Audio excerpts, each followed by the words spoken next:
I am so happy to have you here, Nancy. Thank you so much for saying yes.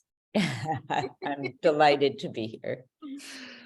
Yeah, I felt called to invite you in because the first thing that I saw when I was learning about you and your teaching is this idea of exhaustion specifically for women. And, I think this is a really important conversation to have, especially if we're talking around the leadership of women. So I'd love to dive in there. And I have some other seeds that I'd love to plant, like this idea of marinating, you spoke of too, of marinating before stepping into that role of leadership. So those are some seeds that I'm planting for us. But just to start out, however you want to take this, who are you and what are you offering in this world today? Well, I love that question. Who are you? Because it can Yeah. be answered right on so many levels. Mhm.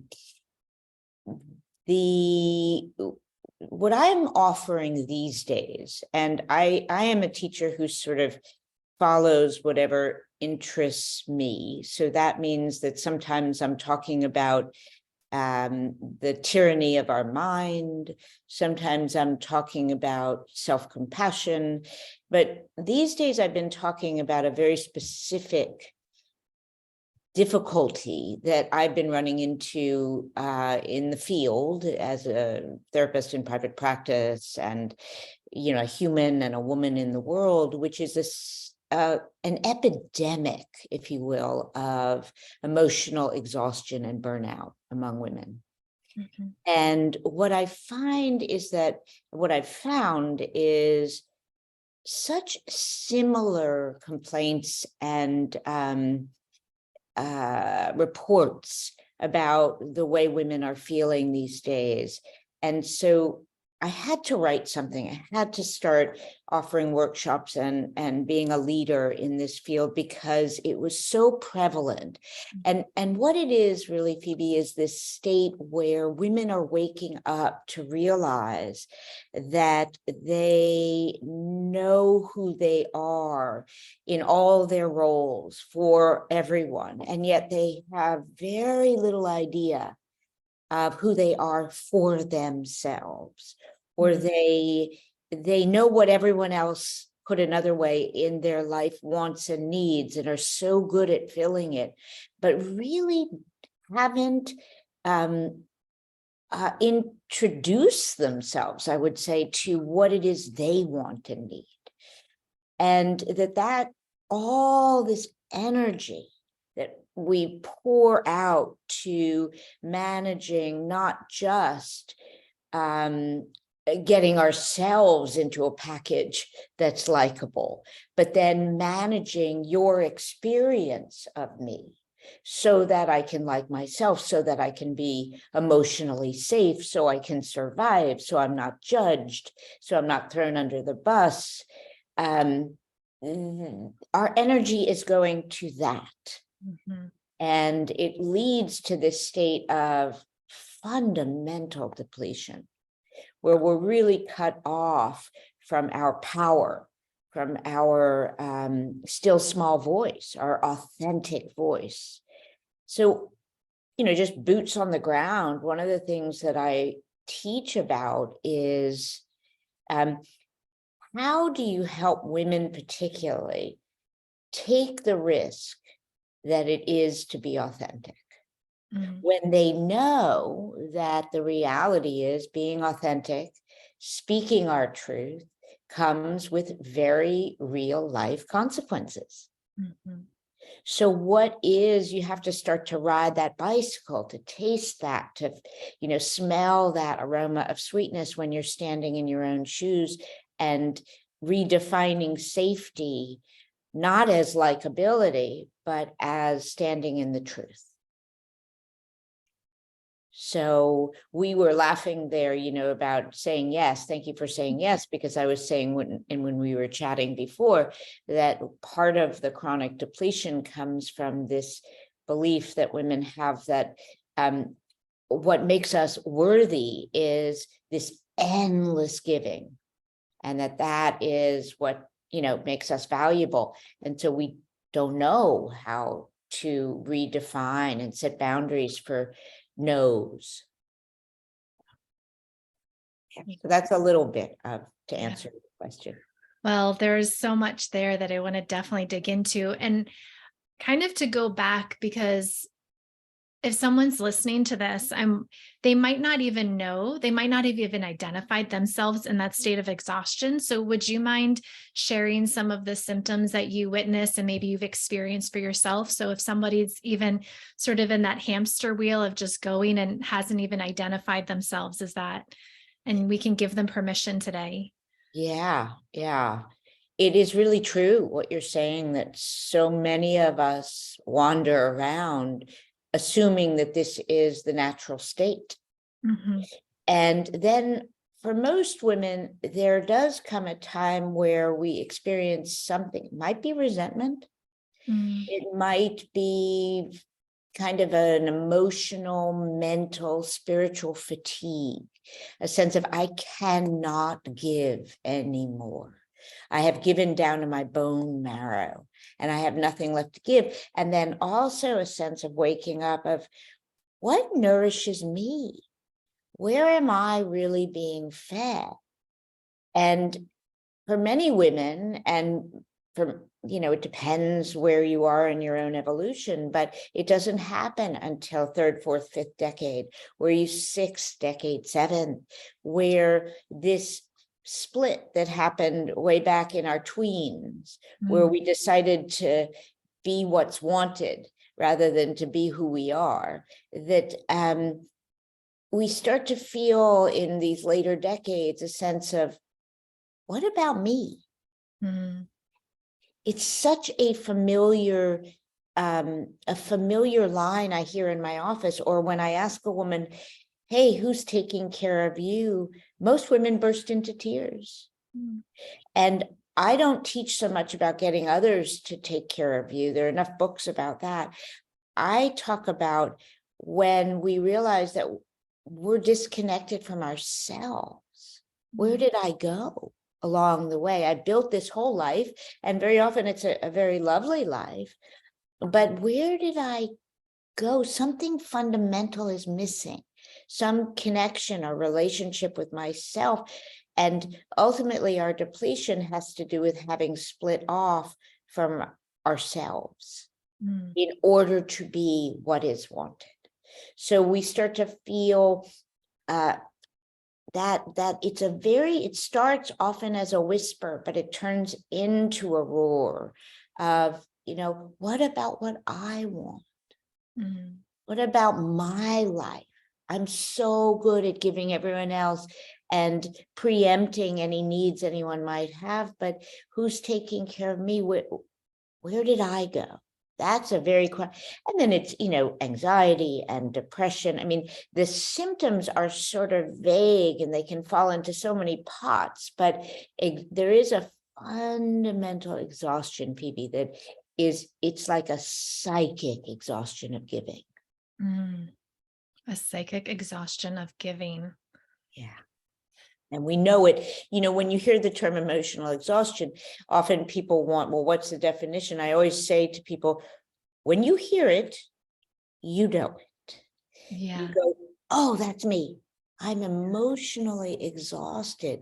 And often it is from having shelved ourselves, or even more for women, not just shelving ourselves and our own wants and needs, but when our wants and needs come up, we're so unkind to them. We judge ourselves in the sense of, oh, I could pick different wants and needs, right? I'm to blame if my wants and needs aren't what they should be. Let me get rid of them. And hence this endless life journey on self-improvement, right? Which self-care is really code for self-improvement. Yeah. So we pamper that exhaustion away, or we get a mani-pedi, or we get another massage. Nothing wrong with any of those things, but we're not treating the underlying condition, which is we've sort of turned against our own organic wants and needs.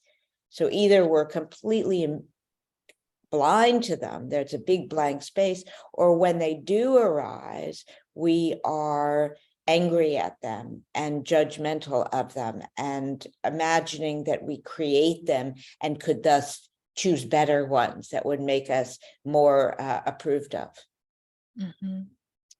Oh, yeah. I would love to explore a little bit about the next step, that transformation. But before we go there, can we explore your own journey and the marinating that you did before you stepped into this role that you're in now? And Sure.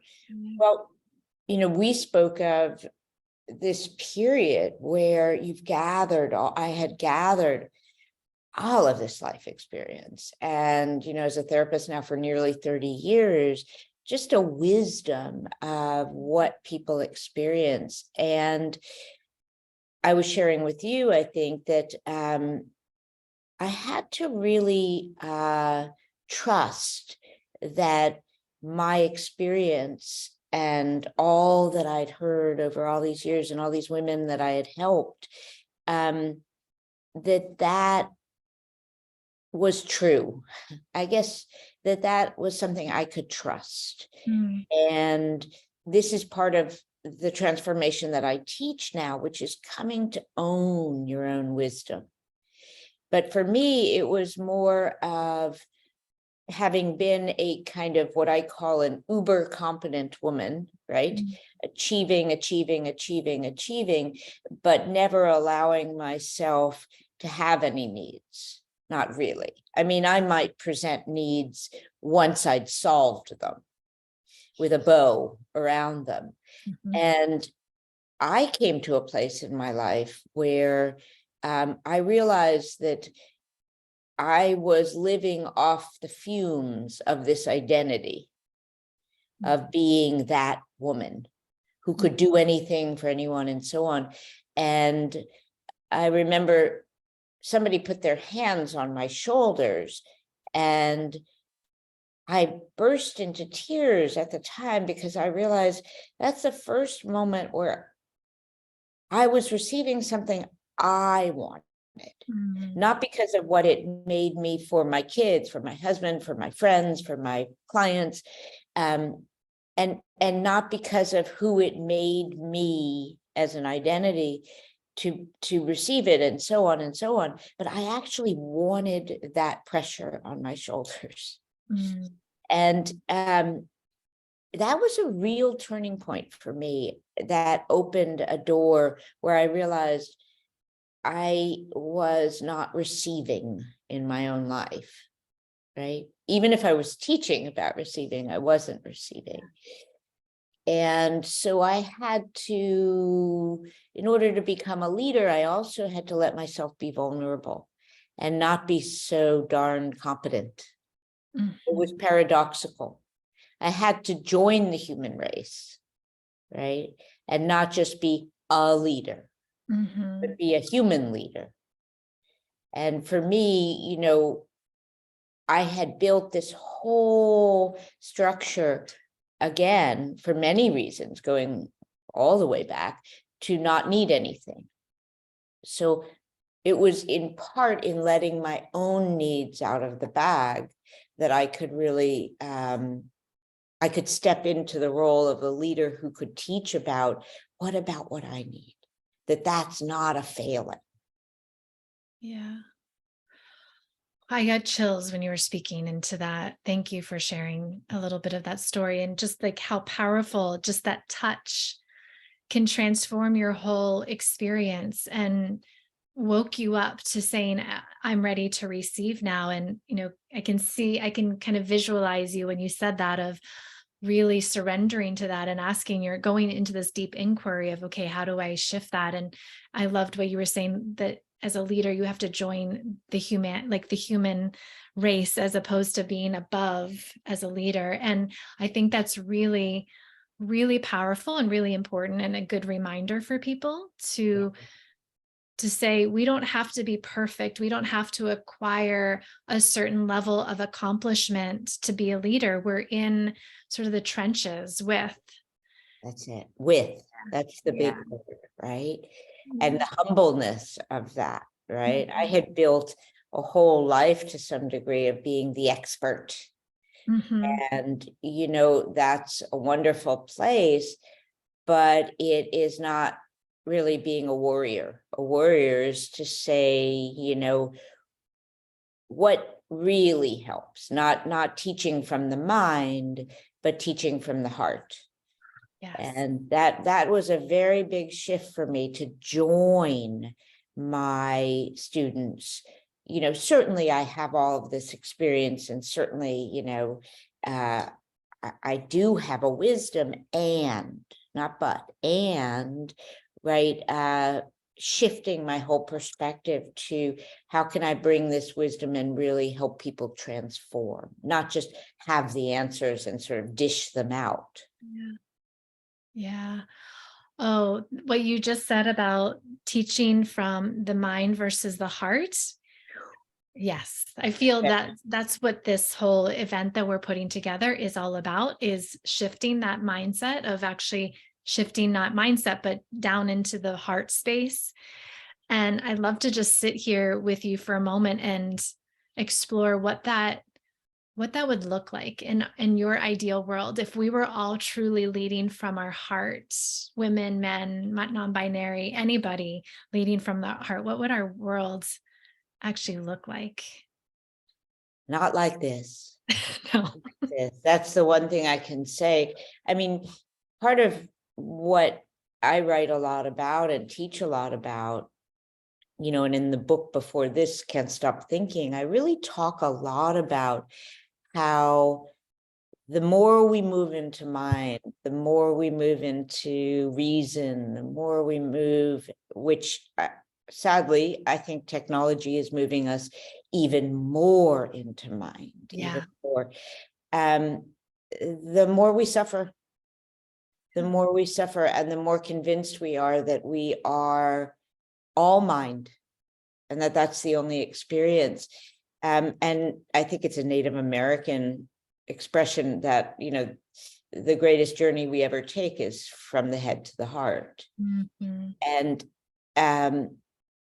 what I see as a therapist so often, and I'm sure you see it as a teacher as well, but is that we are walking around on top of the greatest portal to the divine that exists, this body, Mhm. and we completely ignore it.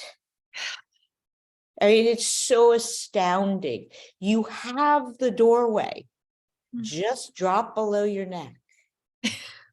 Just go ahead, take a chance. And, one of the first things I have to do with clients when they come in is just actually acquaint them with the fact that they're not a floating head. Mhm. So, a world that would be guided from the heart, we have all these core beliefs that would be an idiotic world, that would be an impulsive world, that would be a nonsensical world.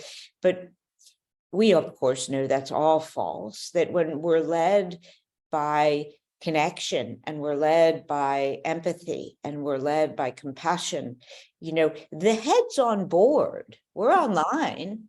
It's not like we sever it.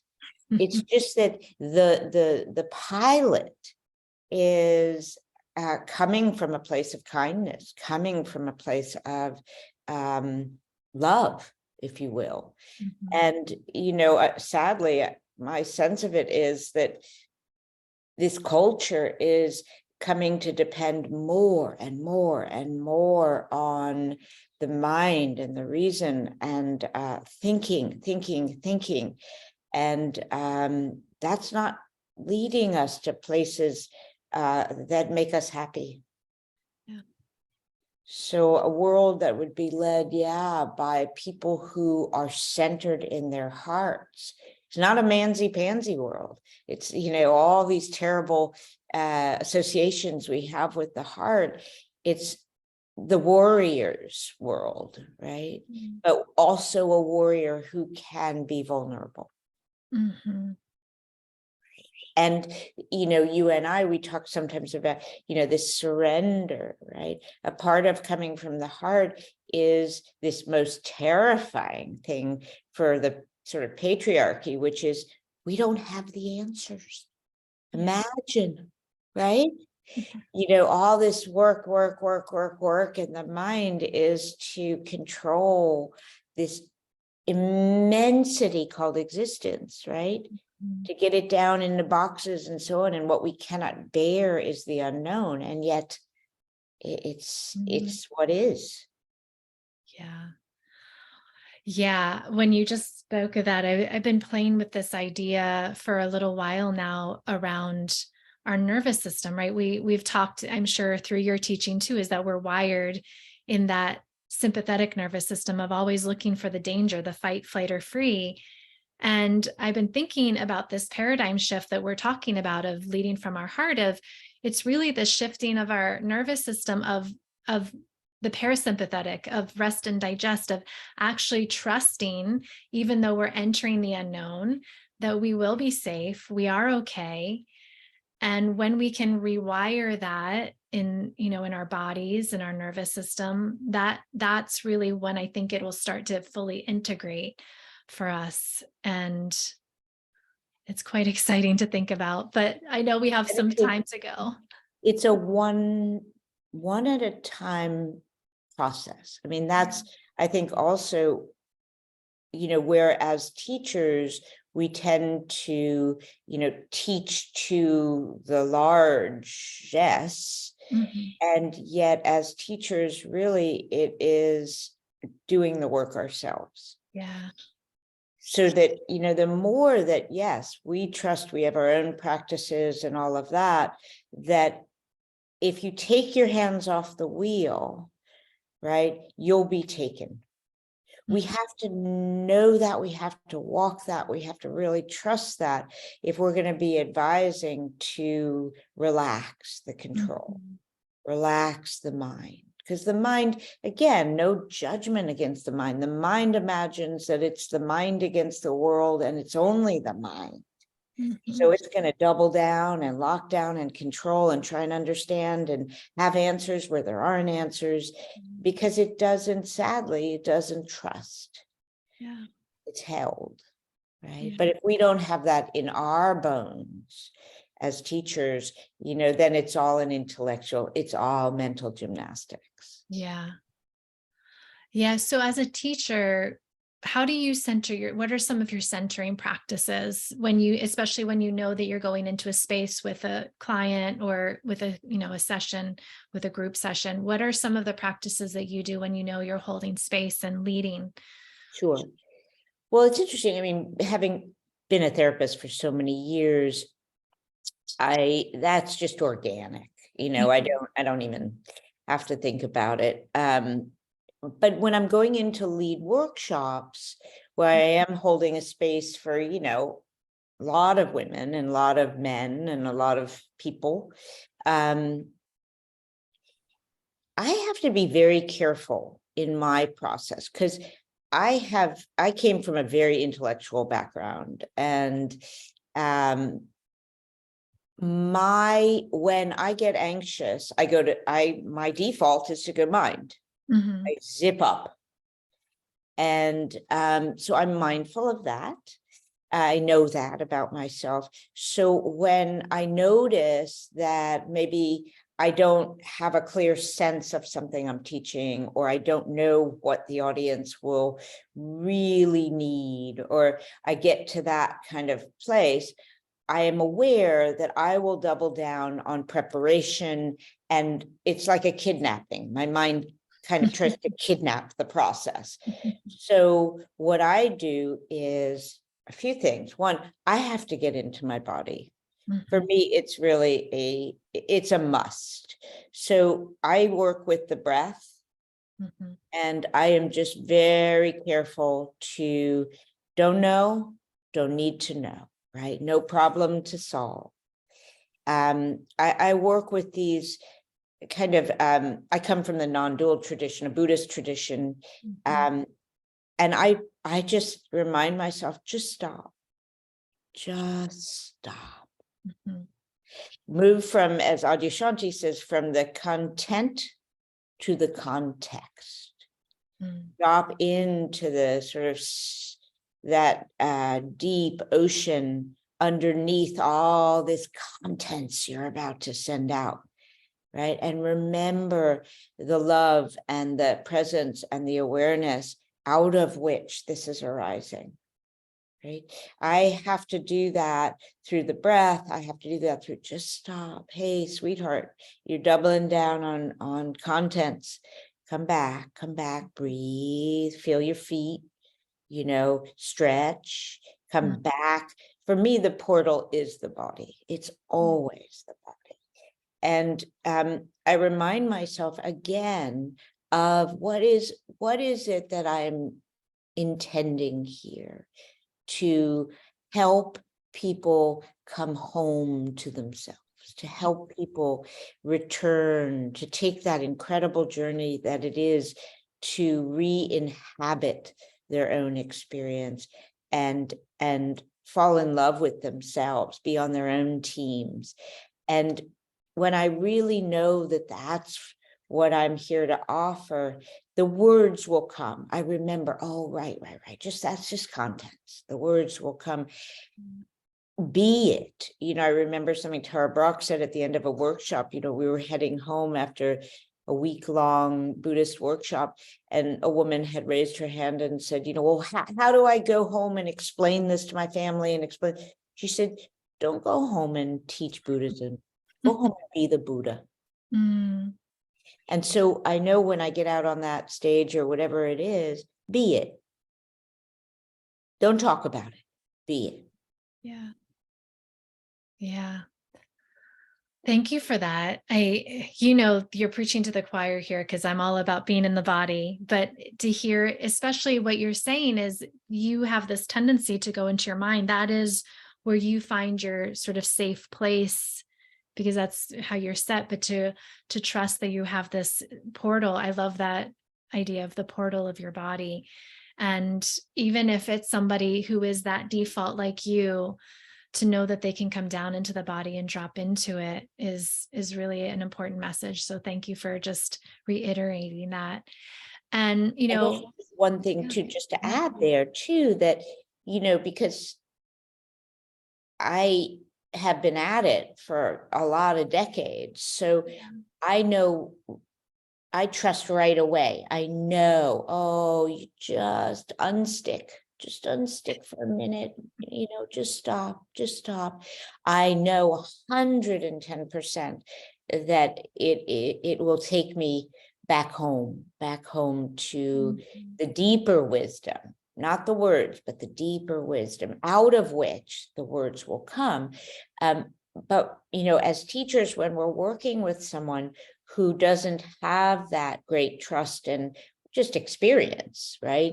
We really have to be, I think, respectful of how terrifying it is when our safe place and really our only place of existing has been mind. So we don't have the experience of existing separate from mind. Mm-hmm. So when you're asking someone to move away from what feels like their very existence, we have to be incredibly respectful. This is an existential, in the beginning, journey. It feels like asking the raindrop to die into the ocean. It doesn't want to lose its raindropness, right? Same with leaving the mind and trusting there's a place that's not driven by mind. You just don't know it yet. Yeah. You said something just in there, but also way back earlier, you were talking about redefining safety. And I'd love to explore that a little bit more in terms of creating safe spaces within ourselves and within the spaces we hold as leaders and teachers. Can you just speak into what does that mean, redefine safety? And right. So we tend in this culture to look at safety as, let's say in our relationships, as an example, as we agree, right? We have the same opinion. Again, coming back to contents, we're safe when we share an experience, or my experience makes you feel good and yours makes me feel good. when I talk about redefining safety, again, it's a move out of defining ourselves by our opinions, our thoughts, our feelings, our all of that, right? To safety starts to be, again, the truth. Mhm. So it doesn't really matter so much whether we agree or what the contents are, but we're most interested and curious about what's true. That becomes our new ground. Mhm. And we can tolerate all different kinds of ingredients in that with unconditional love, because it's not whether we like it or not. It's not whether it's right or wrong. We're out of that. It's that wonderful Rumi poem, right? There is a place, I'll meet you there, right? And out of this right and wrong. And Mhm. it's just, that's what is. We're more loyal to what's true. The definition of safety, particularly in relationship, that's so new as a couples therapist, I often teach couples, is not whether you like what your partner's saying, but whether it's true for them. Mhm. And so redefining safety is about, is it true? And then we can tolerate absolutely anything, because we really are after what is so. Yeah. And how do you wrestle with this as your own self or as a facilitator in those spaces of when those moments come up that is true for, we'll say, other, and it does not feel aligned with you? How do you sit and hold space for, say, in your couple's experience? Well, I don't have, and maybe it's from a lot of years of meditation for myself, I don't have, and maybe never, well, certainly younger, but a problem with, oh, it's radically different for you. Mhm. Why would I need you to have my experience? There is something baffling to me about that. And sometimes, look, I'm married, sometimes my husband's experience of something I've said is so far from what was intended that it's very hard to hold, wow, you heard it like that.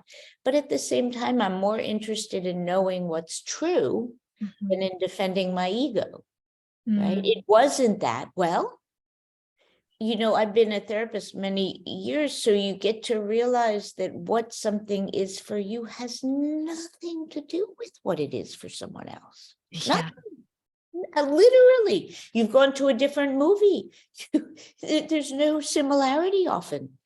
And, I'll see couples and I'll ask them to describe the prior evening, and it may be the only thing that they see similarly is the title of the movie they saw, but everything else. So for me, redefining safety and creating safe space is that there's no judgment of, if whatever arises, it's welcome. Mhm. Even if it hurts to hear, wow, that's how you experienced me. Oh my God. Yeah. Right.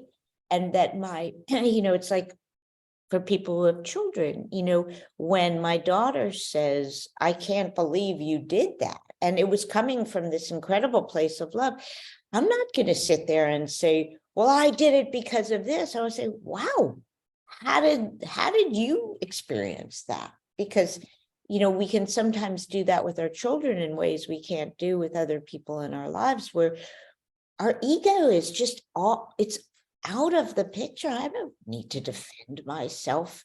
What was it for you? So creating safe space for groups is, again, unconditional welcome of whatever is coming. And one of the things that I teach is, how do we create that inside ourselves? Yeah. Right? Because if we can't welcome whatever is arising as getting a seat at the table and with curiosity, wow, look at that rage coming up, or look at that envy, or look at that, whatever it is, can I get curious about that? Right? When we can hold that inside ourselves, we can offer it to others, because we're not defining ourselves again by what's arising. but rather the relationship we build with what's arising. Yeah. Oh, when you were just speaking, I kind of saw ego sitting at the table and then curiosity coming in and saying, "Hey, like go over here. I'm gonna sit at this spot." That's special. Wow, I could sit here and speak with you way more, but I also want to honor your time. So, is there anywhere else that you want to touch on as we come to a close here, Nancy? Well, coming back to this work and this recent, stuff that I've been teaching the emotionally exhausted woman, Yeah. I really want to offer, and I'm going to say this particularly to women, but that there's a whole different way of living in the world, which is so empowering. And I know it because I've walked it and I've accompanied so many women along the journey, but where we come back around and re-enter our own experience. And when we are embodied and we are on our own side and care about our own truth, rather than what we've been taught, which is that then we're going to lose our relationships because then it's me against the other. It's quite the opposite, that then our connections deepen and we are coming from something real and coming from something authentic. And, Mary Oliver's wonderful quote about what are you going to do with this one wild and precious life? Then we feel like we're living our one wild and precious life. Might not always be approved of, might be, but we're home again. And it's really a process worth investigating and really possible at any age. Yeah. Thank you. Thank you so much for being here. I want to acknowledge you for doing the work, really walking your talk and taking those years of being in this world and marinating, as you said, and then really showing up for the people that you hold space for. So and for this space that you're holding here today. So thank you so much for saying yes. Yes. And I would say yes again to you. My pleasure. Oh, so much love to you. Thank you so much, Nancy. Sure.